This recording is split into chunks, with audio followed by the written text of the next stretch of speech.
nous allons parler d'un autre principe de Dieu,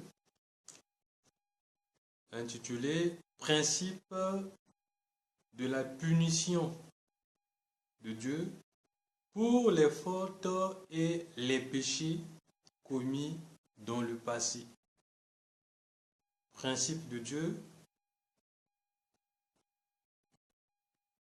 ou principe de la punition de Dieu pour les fautes et les péchés commis dans la vie passée, commis dans le passé. Alors ce principe est écrit dans le livre d'Osée, chapitre 2, verset 15. Il est écrit ceci: Je la châtierai pour les jours où elle encensait les Baals,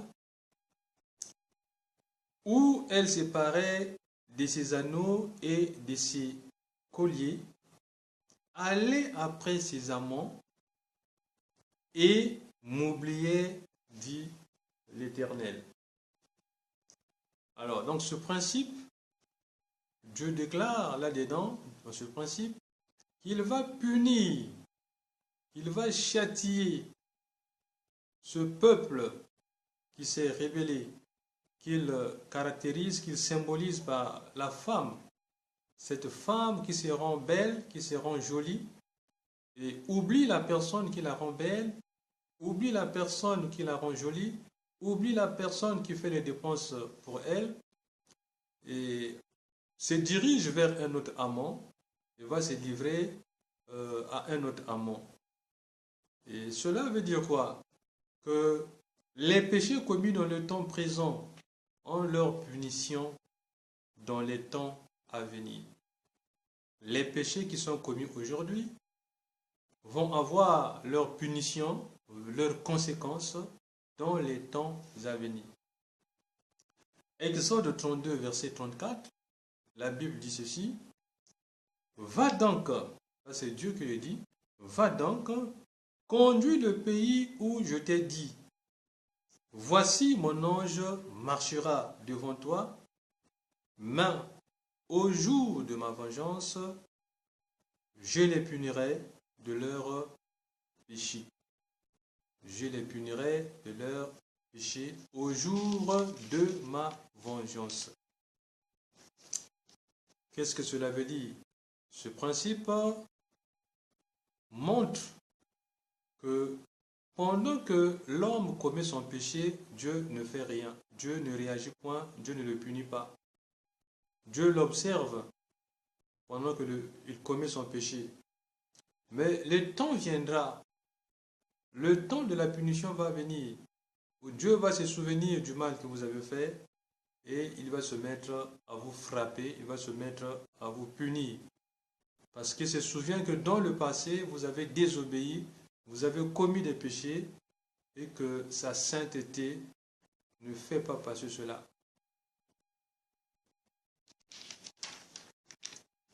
Dieu pardonne les péchés.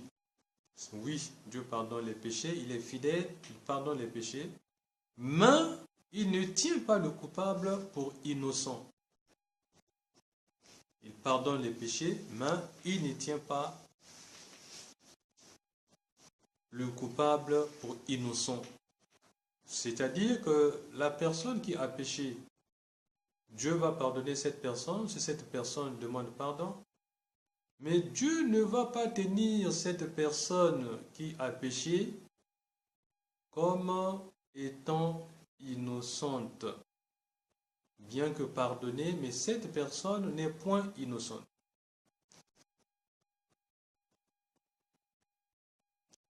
Dans le livre de Nombres, chapitre 14, verset 18, il est écrit: L'Éternel est lent à la colère et riche en bonté, il pardonne l'iniquité et la rébellion, mais il ne tient point le coupable pour innocent.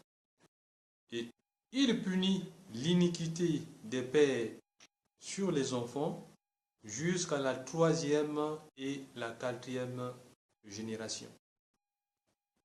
Ça c'est grave.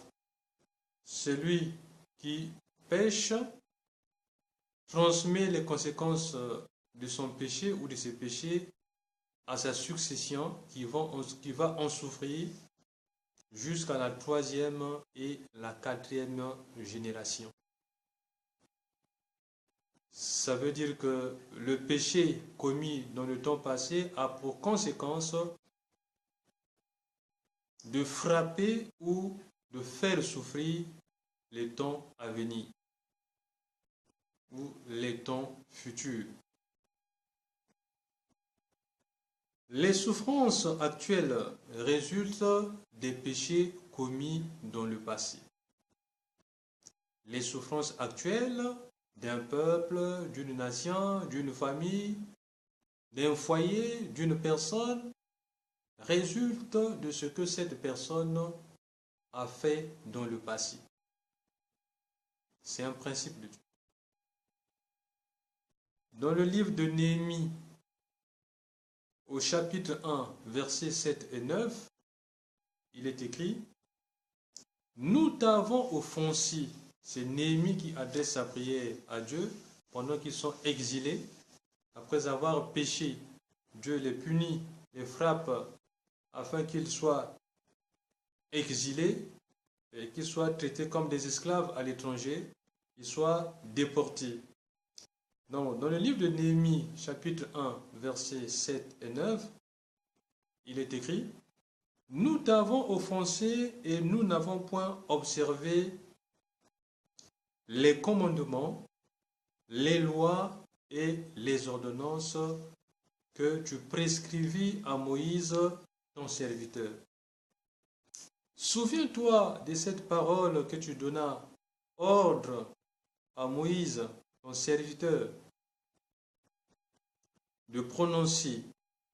Lorsque vous pécherez, je vous disperserai parmi les peuples, mais si vous revenez à moi, et si vous observez mes commandements et les mettez en pratique, alors quand vous serez exilés à l'extrémité du ciel, de là je vous rassemblerai et je vous ramènerai dans le lieu que j'ai choisi pour y faire résider mon nom, dit l'Éternel. Alors Néhémie rappelle à Dieu la promesse qu'il avait faite. Il avait dit que quand vous allez désobéir à ma parole, quand vous serez infidèles à moi Dieu, je vous exilerai. Donc vous serez conduits à l'étranger à cause de vos péchés. Cela sera le résultat de vos péchés. Donc votre situation à l'étranger, puisque vous serez déportés, vous serez traités comme des esclaves à l'étranger, cela sera le fruit du péché que vous avez commis. Mais quand vous crierez vers moi, quand vous vous repentirez de vos péchés, en ce moment-là, je vous pardonnerai et je vous rassemblerai partout où vous serez exilés à travers les nations. Donc, cette situation est le fruit du péché du peuple qui a péché. L'exil est la conséquence du péché ou des péchés commis dans le passé. Dieu veut que le pécheur arrête donc de pécher, s'y répande et vive. Dans le livre d'Ézéchiel, chapitre 18, verset 29, plutôt Ézéchiel 18, verset 23, livre d'Ézéchiel, chapitre 18, verset 23, il est écrit « Ce que je désire, c'est Dieu qui le dit, ce que je désire, est-ce que le méchant meure,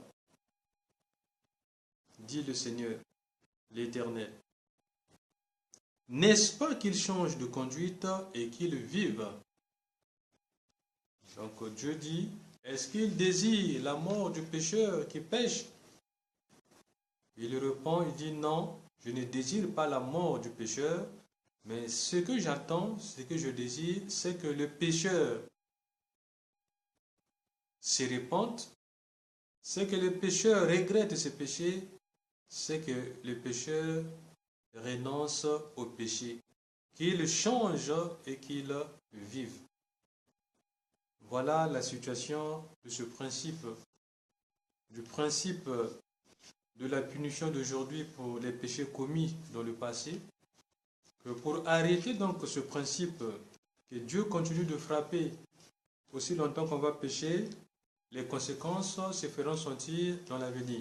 Donc pour arrêter ces conséquences fâcheuses, Dieu appelle l'homme à la repentance totale, au changement, à la conversion, afin qu'il vive et que Dieu cesse ou arrête de le frapper, de le punir. Le Dieu qui est bon, qui a manifesté à l'homme ce qu'il doit faire pour avoir la paix, la vie éternelle et pour bénéficier de la grâce et de la bonté de Dieu, c'est qu'il veut que l'homme soit sauvé. Il veut que l'homme soit affranchi, que l'homme connaisse la vérité qui va le faire affranchir, la vérité qui va l'amener à sortir de l'esclavage, du péché. Que le Dieu Tout-Puissant, Père, Fils et Saint-Esprit, soit béni, qu'il soit glorifié, qu'il soit loué au nom de notre Seigneur et Créateur Jésus-Christ. Amen.